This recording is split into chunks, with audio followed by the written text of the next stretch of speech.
Всем привет, друзья! Вот такой длинный якутский нож. Хочу вам показать. Нож сделан под левую руку с двойным подвесом.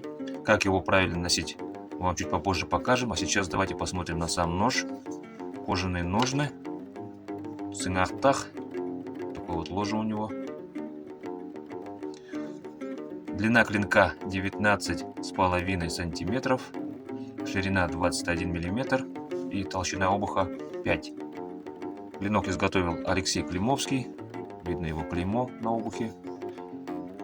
Рукояточка под руку ровно. И вот такой вот длинный рабочий якутский нож. Кому понравилось, ставьте лайк. Этот ножичек нашел своего хозяина и отправляется в город Москва. Всех приветствую. Ага, вот такие длинные ножи. На ножнах привязывали дополнительный ремешок. Для чего он нужен, Сергей сейчас продемонстрирует. Так, внутренний вот сюда, наружный вот так перекидываем. Вот.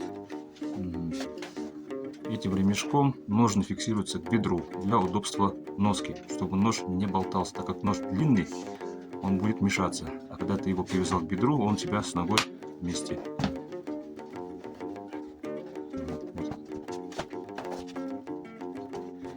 Нож всегда под рукой.